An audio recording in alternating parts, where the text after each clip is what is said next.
Bueno, buenas tardes. Mi nombre es Joel Mauloni, soy médico anestesiólogo de la ciudad de Mar del Plata y lo que hoy le voy a dar es una charla sobre farmacología de la analgesia multimodal para el curso superior de anestesiología de la Sociedad Platense de Anestesiología para julio del 2026. Antes que nada, le pido disculpas por dejarles una clase grabada, pero por cuestiones laborales no me puedo conectar en el horario de la clase. Así que bueno, comenzamos, después le dejo mi mail a lo último, si les sirve, si tienen alguna duda me escriben y charlamos de cualquier duda que tengan. Igual le voy a dejar subir a la clase a la secretaria para que se las pueda subir a la plataforma junto con el video. En cuanto a lo que son los objetivos de la clase, lo que nosotros vamos a intentar, lo que yo voy a intentar por lo menos con esta clase, con esta charla, que ustedes se lleven, es que entiendan los pasos básicos de la vía nociceptiva y dónde actúan los distintos fármacos, porque la idea no es hacer por hacer o mezclar por mezclar, sino entender lo que estamos haciendo y esto nos va a permitir hacer, dar el medicamento correcto para el paciente correcto, para el procedimiento correcto. Si nosotros entendemos dónde actúan, entendemos la vía y entendemos dónde actúan cada uno de esos fármacos, vamos a poder seleccionar la mejor estrategia analgésica según el paciente y la cirugía. Y también, si sabemos qué efectos adversos tienen los fármacos, a qué dosis, lo vamos a poder prevenir, evitando las monodosis que generan más efectos adversos perdón, los efectos adversos con altas dosis de monodrogas. Y obviamente la idea es que a lo último pueden armarse un algoritmo práctico para un dolor leve, moderado o severo, como básico, como para que tengan para la aplicación en su práctica diaria. Entonces, yo la primera pregunta que me planteo con esta clase es, ¿por qué vamos a utilizar una analgesia multimodal? ¿Por qué no vamos a dar o morfina en altas dosis o un analgésico en altas dosis y con eso ya solucionamos todos los problemas? La realidad es que no funciona así porque no hay ningún fármaco que bloquee todos los mecanismos del dolor, por más altísima dosis que le demos, y a medida que aumentamos la dosis también aumentan la incidencia de eventos adversos. Entonces, nosotros necesitamos actuar tanto a nivel de la lesión tisular, de la inflamación, de la sensibilización periférica, de la transmisión medular, de la percepción cortical, son todas cosas que tenemos que ir tratando de bloquear para generar el mejor perfil de analgésico con la menor cantidad de efectos adversos de estos fármacos. Entonces, el objetivo es combinar mecanismos, disminuir las dosis y con esto indirectamente vamos a disminuir los eventos adversos. Entonces, como una definición práctica de lo que es la analgesia multimodal, es la utilización de dos o más intervenciones analgésicas con mecanismos diferentes, eso es algo que tienen que tener en cuenta, porque si nosotros no podemos hacer multimodal dando varios fármacos que actúen en el mismo lugar, eh, y obviamente indicado de manera racional y segura para el paciente. Entonces no es hacer polifarmacia ni sumar fármacos sin objetivo, porque si yo le doy meperidina, morfina y un montón de opioides a un paciente, estoy haciendo polifarmacia, pero no es multimodal, o sea, estoy dando un montón de fármacos que actúan en el mismo lugar. Pero sí es bloquear distintos pasos de la vía nociceptiva. Y el resultado esperado es en un paciente con menos dolor, el uso mínimo o no uso de opioides y esto va a generar una recuperación más rápida del paciente. Obviamente, esto creo que está totalmente de más. La evidencia, las guías actuales recomiendan estrategias multimodales y ahorradoras de opioides en el peroperatorio. Todas las nuevas guías obviamente hablan del uso mínimo de opioides y de todas las estrategias que puedan disminuir el uso de opioides en el perioperatorio. Como un esquema base para que se lleven o para que les quede, como para inicio de la clase o de la charla, para una agencia multimodal siempre lo vamos a pensar en tres capas. Siempre una base no opioide, en la cual le vamos a utilizar para todos o cual no tenga ninguna contraindicación, no esté indicado, un paracetamol más un AINE, más si corresponde una anestesia regional o un bloqueo regional o una anestesia local o lo que sea que disminuya la percepción del dolor. Después, como segunda capa, vamos a utilizar los que son los coadyuvantes selectivos, ketamina, alfa-2 agonistas, dalido y los gabapentinoides, que estos son fármacos que son específicos para cada tipo de trastornos dolorosos, por lo cual debemos utilizarlo en pacientes específicos y no como base para todos los pacientes que utilicemos. O sea, no está bien que nosotros en todos los pacientes le hagamos una infusión de lido, no está bien que todos los pacientes le hagamos una infusión de keta, sino que debemos individualizar este tipo de fármacos para cada uno de los pacientes y el dolor o el tipo de estímulo doloroso que vaya a tener. Y obviamente la idea es titular tanto el opioide base como el rescate, y en el caso de que lo utilicemos, siempre hacerlo bajo monitorización y evaluación en una sala de recuperación, dependiendo del estímulo, de la intensidad del estímulo doloroso al cual esté sometido ese paciente. Esto es un mapa extremadamente básico y yo creo que el que más le va a quedar de lo que es la vía del dolor. De esta charla no trata de fisiología del dolor, sino de farmacología de la analgesia multimodal, por lo cual voy a darle lo más básico posible de esto, en el cual tenemos 4 pasos para la vía del dolor. La traducción a nivel de los nociceptores periféricos, traducen el estímulo doloroso en un impulso eléctrico o electroquímico. Después, la transmisión de este impulso por los nervios periféricos hasta la médula y el tronco, donde se produce la modulación, y esto le lleva a la corteza cerebral, donde se produce la percepción del dolor. Entonces, si nosotros sabemos dónde actúan cada uno de los fármacos, vamos a ir bloqueando la mayor cantidad de pasos posibles, inhibiendo lo mayor posible el estímulo doloroso en el paciente. Hay fármacos que actúan en uno y hay fármacos que actúan en varios de estos sitios de la vía del dolor. Pero no hay ninguno que los bloquea a todos, y si alguno los bloquea, la gran mayoría, siempre es mucho mayor su efecto en uno que en el resto. Algunos tienen varios efectos, pero tienen mayor efecto en uno o tienen uno principal, y en el resto son mucho menor, tienen menos incidencia. Como inicio de lo que son los fármacos para la analgesia multimodal, obviamente que le vamos a tomar el paracetamol porque es el fármaco que es la base de toda analgesia multimodal. Tiene una acción predominantemente central y, a diferencia de los AINES, no tiene un efecto antiinflamatorio periférico clínicamente significativo. Es muy poco el efecto que tiene. Y el efecto por el cual produce analgesia a nivel central es multifactorial. A nivel del asta dorsal de la médula, reduce la excitabilidad de las neuronas de segundo orden, o sea, las postsinápticas. A nivel supraespinal, o sea, a nivel central, va a producir modulación de la percepción del dolor, y a nivel de las vías descendentes inhibitorias va a potenciar a las vías inhibitorias del dolor, producen activación a través de la activación de las vías serotoninérgicas. Eh, Como dosis adultas, eso está en todos lados, 1 gramo cada 6 horas, 1 gramo de carga en el prequirúrgico. Si no tenemos de endovenoso, se le puede dar hasta 2 horas antes de la cirugía con un vaso de agua, 1 gramo vía oral, que tiene el mismo efecto. Como ventaja, las incidencias de efectos adversos del paracetamol son muy bajas, un fármaco de un perfil ultra seguro. No genera náuseas, no genera sangrado, no genera toxicidad renal, y es útil como un analgésico basal para todos los planes de analgesia multimodal. Debemos indicarlo generalmente programado. Esto sí lo podemos usar de base para todos los pacientes, y porque es el mayor valor que tiene. Es un fármaco que también, el endovenoso es caro, pero el vía oral también es barato. Entonces debemos formar parte de una base constante para todos nuestros planes de analgesia multimodal. Entonces, ¿en qué paciente lo vamos a reducir o lo vamos a evitar? Metabolismo hepático, todos sabemos esto también, que paciente con alguna hepatopatía avanzada, alguna toxicidad hepática, alguna alteración a nivel hepático, tenemos que usarlo o no usarlo, o usarlo con precaución.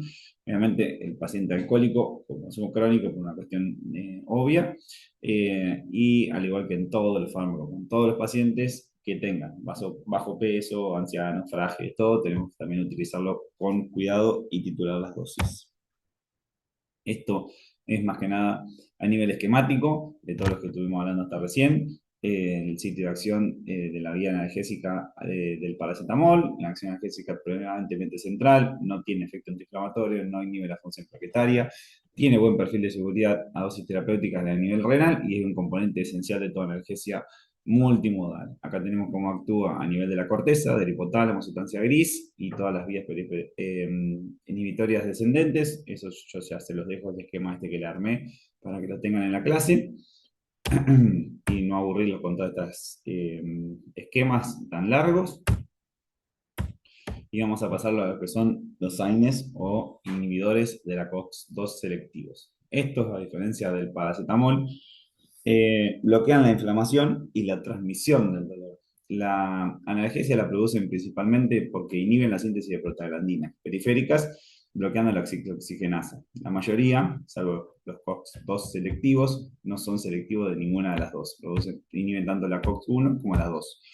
Entonces, al inhibir estas enzimas, generan disminución de la síntesis de prostaglandinas, entonces disminuyen la sensibilización de los nociceptores y transmisión del estímulo doloroso. Eh, Se produce ante un estímulo una lesión tisular, liberación de fosfolipasa 2 a ácido araquidónico, y la COX-2 genera metabolitos del ácido araquidónico, que serían las prostaglandinas, que generan sensibilización periférica, la activación de las fibras A, delta y C, y la transmisión del dolor. Nosotros con un AINE directamente bloqueamos a la enzima COX y inhibimos toda esta cascada de sensibilización periférica y de transmisión del dolor. Nos va a dar analgesia, nos va a dar efecto antiinflamatorio y también tiene un efecto antipirético.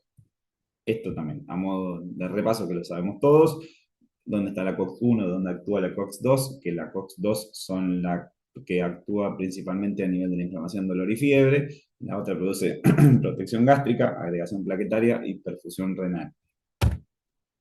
Esto es más de lo mismo, que la indicación típica es el dolor de tipo inflamatorio postoperatorio, y si no hay contraindicación, siempre se dan y combinan muy bien, obviamente, con paracetamol. Tienen un perfil relativamente seguro en cuanto a lo que son efectos adversos y dosis, y tenemos que evitarlo o tener precaución, obviamente, en los pacientes con insuficiencia renal, hipovolemia, pacientes que tienen un sangrado activo, alto riesgo gastrointestinal de sangrado, pacientes que tengan antecedentes de alguna alergia, pacientes que están anticoagulados, o una cirugía que tenga alto riesgo de sangrado, también se debe evitar o usarlos con precaución. Y en cuanto a lo que son COX-2 selectivos, que no son muy utilizados en anestesia en la realidad, tienen menos efecto, obviamente, a nivel plaquetario y a nivel renal y a nivel gastrointestinal, pero hay estudios que demuestran que poseen mayor riesgo cardiovascular. Evaluarlo según el protocolo de cada institución. La realidad es que yo no los uso prácticamente nunca, no son fármacos que no sean muy usados por anestesiólogos. Eh, ya después pasamos a los que son los opioides. Los opioides, obviamente, son fármacos que tienen una alta potencia analgésica, por lo cual van a ser útiles, pero la idea es no utilizarlo como única estrategia o utilizarlo lo menos posible. Todo el resto de los fármacos se dan para disminuir la dosis de estos. Van a inhibir la transmisión nociceptiva en un montón de niveles, tanto a nivel periférico, a nivel medular, a nivel supraespinal. Pero el principal efecto es la médula, el principal sitio de efecto es la médula espinal y las vías descendentes inhibitorias como principal sitio de acción. Los receptores son los Mu, los kappa, los delta. El primero es el principal responsable de la analgesia clínica. El kappa está más implicado en lo que es el bloqueo del estímulo a nivel espinal. Y los deltas son los que modulan la analgesia y la respuesta emocional al dolor a nivel central. Eh, ¿En qué sitio actúan los opioides en nivel de la vía de transmisión del dolor? A lo que es a nivel periférico, disminuyen la liberación de mediadores inflamatorios y producen una disminución de la sensibilización de los nociceptores. A nivel del asta dorsal, que es el principal sitio de acción a nivel del asta dorsal de la médula, producen un cierre de los canales de calcio presinápticos. Entonces, al producir este cierre, producen una disminución de la liberación de mediadores de sustancias excitatorias, de glutamato, sustancia P, a nivel posináptico. Y producen apertura de los canales de potasio, y esta apertura de los canales de potasio produce una hiperpolarización neuronal de la neurona posináptica y disminuye la excitabilidad y hace que esta neurona de segundo orden sea mucho menos propensa a propagar el impulso doloroso. Y a nivel central, los centros supraespinales producen una activación de las vías inhibitorias descendentes, aumento de la serotonina y de la noradrenalina. El rol principal es para dolor moderado o severo en cirugías de alto impacto doloroso. La podemos dar titulados o dar directamente por rescate. Lo importante es siempre que utilicemos opioides, y si sea por titulado o por rescates, el paciente tiene que presentar una reevaluación clínica en una sala de recuperación. Los efectos adversos son los que conocemos todos: la depresión respiratoria, la náusea y vómitos, el hilio, el prurito, la retención urinaria, la sedación, algunos más graves, otros más molestos que graves, pero son todos efectos adversos que tienen una propensión a que el paciente aumente su estadía hospitalaria y a la disminución de la alta temprana. Por lo cual, si los evitamos, vamos a tener una recuperación más temprana y una alta temprana. Y la clave para el uso de opioides no es no usarlas, sino usar la menor dosis eficaz dentro de un plan multimodal, o sea, atacar la vía nociceptiva por varias partes para poder utilizar la menor cantidad de opioides posibles. Como regla práctica, en los pacientes con dolor severo o moderado, lo titularizamos y lo monitorizamos. En los pacientes, cualquier paciente que tenga alguna alteración a nivel metabólica o respiratoria, los pacientes pediátricos, los ancianos, los pacientes de POC, los pacientes con apneas del sueño, todos deben reducir la dosis y tener más vigilancia. Tenemos que evitar lo que son lo que se llaman las pilas sedantes. Por ejemplo, si a un paciente le damos un alfagonista, le damos midazolam, le damos un gabapentinoide y a la vez le damos 5 de morfina, tiene muchas más posibilidades de hacer una represión respiratoria por la sedación de que si le damos una sola cosa de todo esto. Todas las medicaciones que produzcan sedación tenemos que tratar de evitarlas o usarlas en la mínima dosis posible a cada una. Y los rescates siempre lo vamos a prescribir con criterio y dentro de límites. Según lo que dicen las guías, o sea, el techo, que la morfina no tiene techo de dosis y que el techo es cuando el paciente comienza con efectos adversos graves, como la sedación o la represión respiratoria. Eso es especialmente a lo que no se tiene que llegar. O sea, no vamos a dar morfina si el paciente tiene dolor hasta que el paciente deje de respirar, porque no es la idea. Y no van a reemplazar nunca la analgesia basal y a un plan multimodal. O sea, no podemos hacer una analgesia solamente con opioides. O sea, como poder se puede, pero está mal. En cuanto a lo que son los opioides, dentro de los opioides existe uno en particular, que es el tramadol, que además del agonismo mu, como todos los opioides, es débil, también presenta una inhibición de la recaptación de serotonina y noradrenalina. Entonces, a nivel del asta dorsal de la médula, potencian las vías inhibitorias descendentes, tiene menor potencia analgésica que la morfina, pero también tiene menores efectos adversos. A tener en cuenta, como es un metabolito, lo que produce el efecto del tramadol es muy variable entre individuo a individuo y tenemos que tener en cuenta también que si damos tramadol en los pacientes que consumen alguna medicación como la sertralina, inhibidores de la recaptación de serotonina o todo que produzcan aumento de la serotonina plasmática pueden causar un síndrome serotoninérgico. Entonces hay que darlo o no darlo o darlo en la menor dosis posible. Obviamente, si hablamos de analgesia multimodal, uno de los grandes partícipes son los anestésicos locales y la analgesia regional, porque lo que hace es directamente bloquear el impulso nervioso a través del bloqueo de canales de sodio voltaje dependiente directamente en el nervio, entonces no hay estímulo que llegue a la médula. Puede ser tanto un bloqueo periférico como la infiltración de los tejidos con anestesia local, un bloqueo de plano facial o directamente una anestesia raquídea o neuroaxial, una peridural.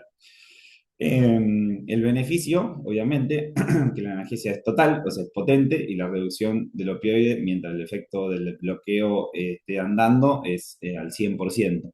Pero lo que tenemos que tener en cuenta es que bloquea solamente la transmisión del dolor a nivel nervioso, pero no va a generar ningún tipo de antiinflamatorio ni ninguna alteración a nivel de lo que es el sitio quirúrgico y el sitio de la injuria.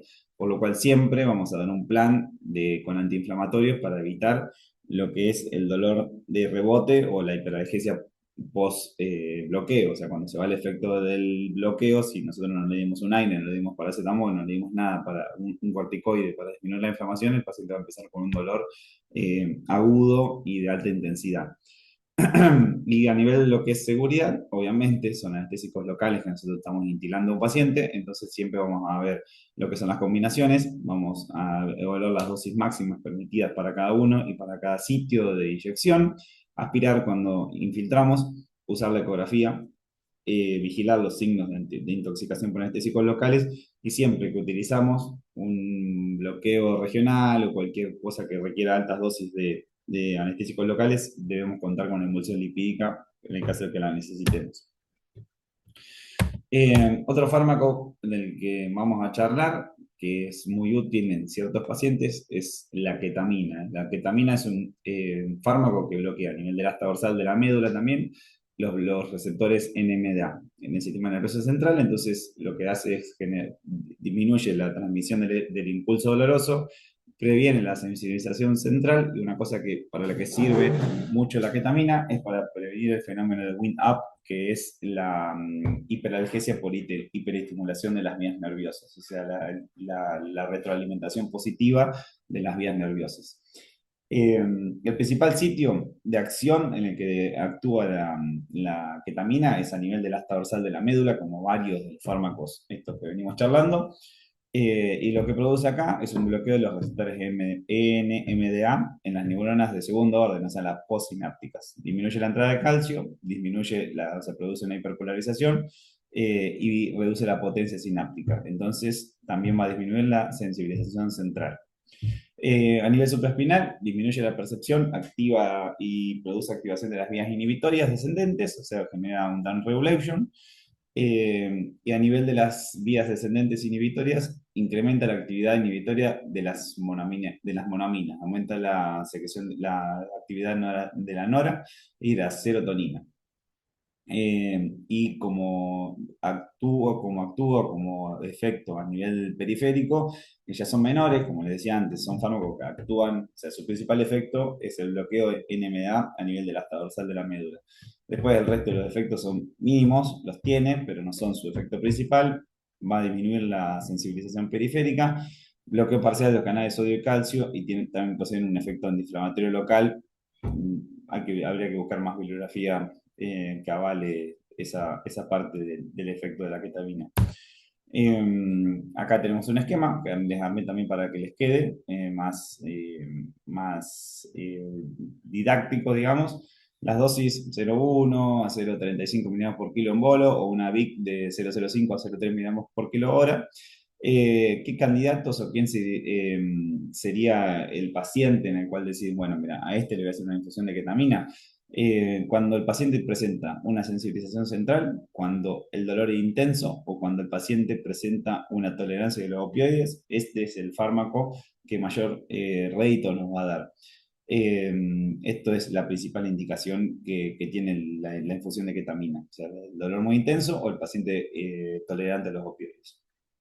Y como precauciones, obviamente, que es un fármaco que va a producir una alucinación, delirio. Entonces los pacientes que tienen alguna alteración psiquiátrica deben o no darse o darse con cuidado, en realidad están contraindicados.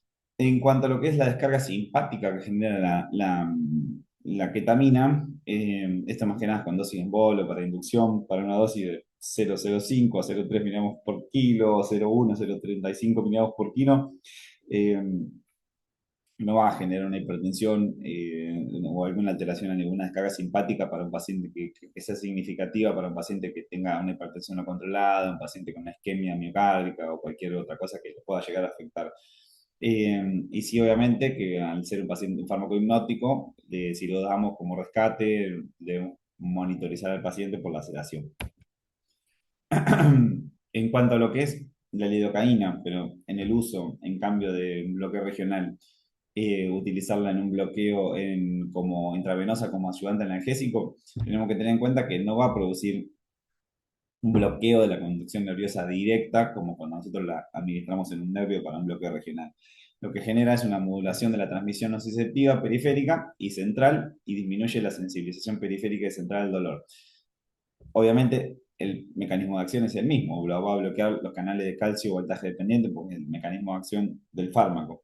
Y como alerta de seguridad, obviamente estamos dando lidocaína endovenosa. Entonces un paciente en el que ya recibió un bloqueo regional, un paciente en el que se hace anestesia local, por ejemplo, un paciente de cirugía plástica que le hacen la solución, que instilan la solución de Klein, una altas dosis de lidocaína, por más que sea subcutánea, no le vamos a hacer un goteo de lidocaína endovenosa como analgésico, porque obviamente va a tener mucho más riesgo de hacer una intoxicación por anestésico local entre lo que se reabsorbe y lo endovenoso que nosotros estamos haciendo. Siempre que la demos, o en un goteo de lidocaína, necesitamos tener un monitoreo de electrocardiograma y monitorizar los signos de toxicidad por anestésicos locales. Pacientes con hepatopatía, bloqueo cardíaco, arritmias relevantes, o lo evitamos o ajustamos las dosis. Y siempre que usemos una infusión, tenemos que tener disponible una emulsión lipídica. Acá tenemos otro esquema de lo que es la vía nociceptiva a nivel periférico. del nociceptor, del nervio periférico, del asta dorsal y los centros supraespinales en cada uno donde actúa la lidocaína y cómo. También se las dejo acá en la diapositiva para que la tengan. Y ahora vamos a pasar a lo que son los agonistas alfa 2, como la dexmedetomidina y la clonidina, que son los más utilizados. Estos agonistas alfa 2 lo que van a generar es una analgesia, disminuyendo la transmisión nociceptiva y potenciando las vías inhibitorias descendentes, actuando en múltiples niveles del sistema nervioso, como la ketamina. El principal lugar en el que actúan es a nivel del asta dorsal de la médula espinal. ¿Qué efectos útiles tienen? Dan, obviamente, analgesia, dan sedación cooperativa, a diferencia del midazolam o de propofol o lo que sea. El paciente está sedado, está tranquilo, pero nos responde y está lúcido. Obviamente que si dan analgesia también nos van a dar ahorro de opioides. Como efecto límite, al cual deberíamos tener en cuenta, o efecto adverso que pueden dar estos fármacos, es uno en la bradicardia. Es un alfagonista, produce vasoconstricción, con la vasoconstricción hipertensión, y con la hipertensión bradicardia refleja. Eso más que nada se ve cuando hacemos la dosis de carga, ¿no? Con las infusiones a baja dosis. Después pueden dar una hipotensión de difícil manejo y obviamente van a producir sedación, entonces van a dar retraso en el despertar. Y evitamos entonces en estos pacientes, en los pacientes hipovolémicos, pacientes bradicárdicos o bloqueo de grado significativo, no tenemos que darlo. Eh, Pacientes, ¿en quién se lo damos? Alto riesgo de dolor, o un paciente en el que queremos disminuir la carga de opioides, como todos los fármacos que venimos hablando. Eh, Esto es lo que veníamos diciendo de los mecanismos de acción de la dexmedeto y de la clonidina, en qué lugar actúan. El principal efecto que generan es a nivel del asta dorsal de la médula. A nivel presináptico, los agonistas alfa 2 generan disminución de la entrada de calcio, disminución de la liberación de neurotransmisores, o sea, producen una hiperpolarización. Y a nivel posináptico, lo mismo, aumento de la salida de potasio, hiperpolarización neuronal y disminuyen la excitabilidad neuronal. Entonces, con todo esto bloquean el estímulo nervioso doloroso. A nivel del locus coeruleus y a nivel de las vías descendentes inhibitorias también generan efectos a nivel analgésico y los efectos sedativos a nivel del sistema nervioso central. Después vamos a hablar de lo que son los gabapentinoides. Los gabapentinoides, a pesar de que se denominan gabapentinoides, no van a generar bloqueo, no, o sea, no actúan sobre los receptores GABA, no producen sedación por los receptores GABA, sino que se unen a los receptores, a los canales de calcio presinápticos y generan un bloqueo. Esto reduce la entrada de calcio y la liberación de mediadores proinflamatorios, excitatorios, glutamato y sustancia P en la postsináptica. Entonces, disminuyen la sensibilización central y la transmisión del dolor. Y entonces nos van a dar especialmente una utilidad en lo que es el tratamiento del dolor neuropático, que es para lo que más se usan y para lo que más están indicados estos fármacos. Eh, Pueden reducir, hay bastante bibliografía, hay algunas cosas que avalan su uso y otras en contra, o sea, hay bibliografía contradictoria entre uno y otro, como para reducir el consumo de opioides, porque el beneficio clínico rutinario es limitado, porque aumentan la sedación, tienen un perfil de efecto adverso bastante no muy seguro, entonces no se utilizan como una estrategia multimodal en todos los pacientes. Como tienen un buen perfil para lo que es el dolor neuropático, se utilizan específicamente para esos pacientes. Cirugía con componente neuropático, pacientes seleccionados. El riesgo, la sedación, los mareos, la depresión respiratoria, combinarlo con opioides.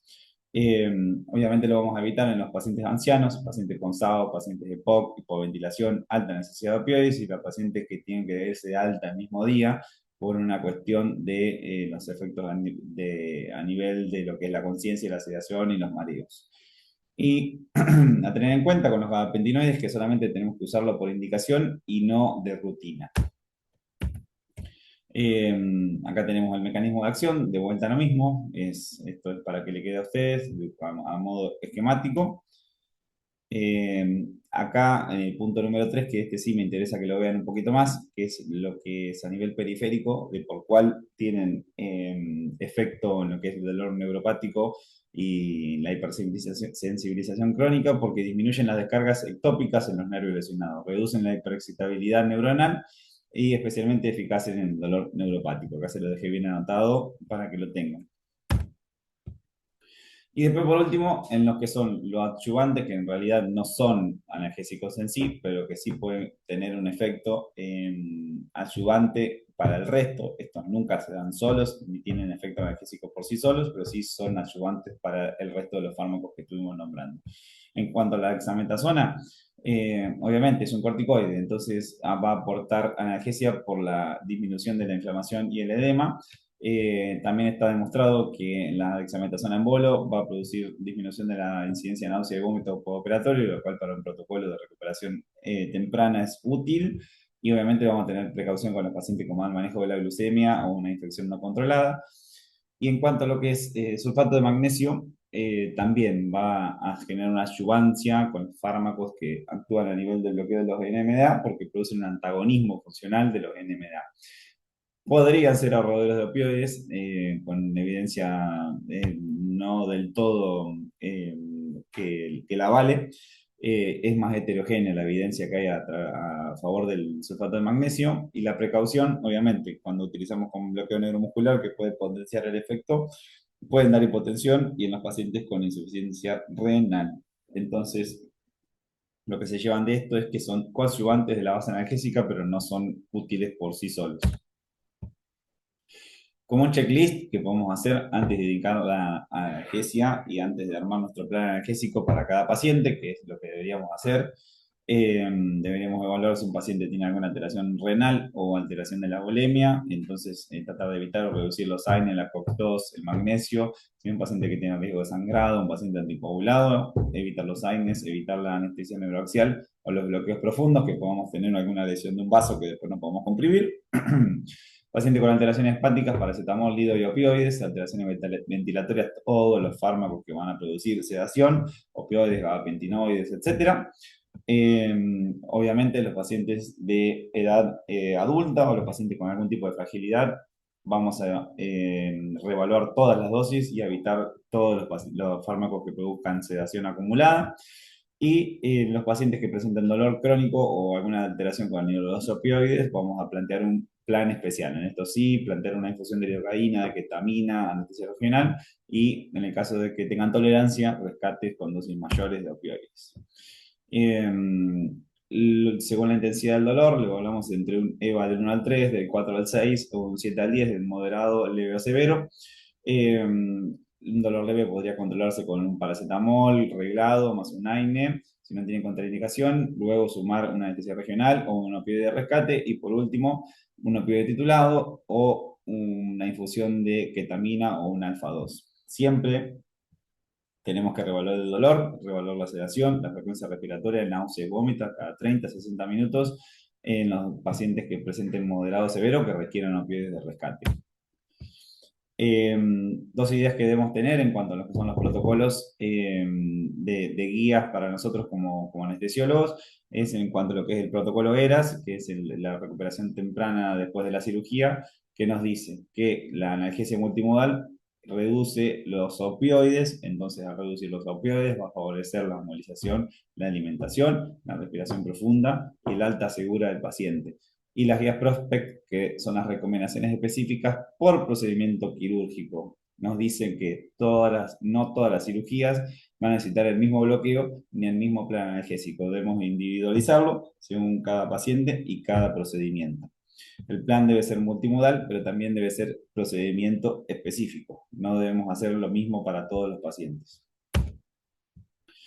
Unas 5 ideas o 5 tips que podrían llevarse a quirófano, como les decía al principio, tratar los mecanismos y no solo la intensidad del dolor, ver qué es lo que queremos bloquear según lo que nos está pasando con el paciente.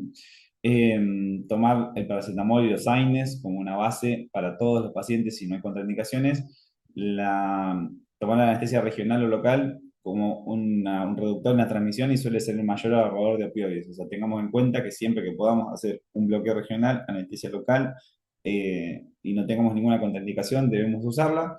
Eh, Algo a tener en cuenta, que es algo que no todo el mundo tiene en cuenta, casi nadie tiene en cuenta, como para que la queta, el alido, los alfa-2 y los gabapentinoides son selectivos, entonces no podemos hacer a todos los pacientes estos fármacos. Debemos pensar en quién se lo hacemos y por qué se lo hacemos. Eh, y siempre que privamos un rescate, debemos monitorizar los efectos adversos y reevaluar a los pacientes. Dos palabras y ya los libero de lo que es la opioid-free anestesia, que es una técnica básicamente que elimina el uso intraoperatorio de opioides. Utiliza todos los fármacos que yo les hablé en combinación, con técnicas de anestesia regional y todo, para proporcionar analgesia, estabilidad hemodinámica y control de la respuesta al estrés quirúrgico, pero sin opioides. La realidad es que la evidencia más reciente no demuestra que eliminar completamente los opioides mejore de forma consistente la analgesia o los resultados clínicos frente a una estrategia multimodal con un uso racional de opioides. En la actualidad, el enfoque más utilizado es el opioid sparing, que vendría a ser como el ahorro de opioides, o sea, utilizar la menor cantidad de opioides posibles a través del uso de una analgesia multimodal, integrando otras técnicas analgésicas. Ahí está la bibliografía que avala estas definiciones, y esto se lo dejo como para que ustedes tengan tipo como un resumen, el grupo farmacológico, un panorama, que van a tener de cada grupo, el sitio de acción, la utilidad que nos da cada uno y los cuidados que tenemos que tener. Y esto es otro anexo que les dejo, que vendría a ser las dosis orientativas para un paciente adulto. Obviamente, esto es un paciente adulto, son orientativas. Si en el paciente, según edad, comorbilidades, función renal, hepática, etcétera, debemos adaptar las dosis. Y acá están las precauciones que tenemos que tener con cada uno de los fármacos que administramos. La bibliografía. Y por último, acá les dejo mi mail por si quieren hacerme alguna pregunta o alguna duda que tengan o algo. De nuevo, les pido disculpas por no haberme conectado personalmente, pero bueno, por cuestiones laborales se me hacía imposible. Espero que anden bien y que les haya servido la clase.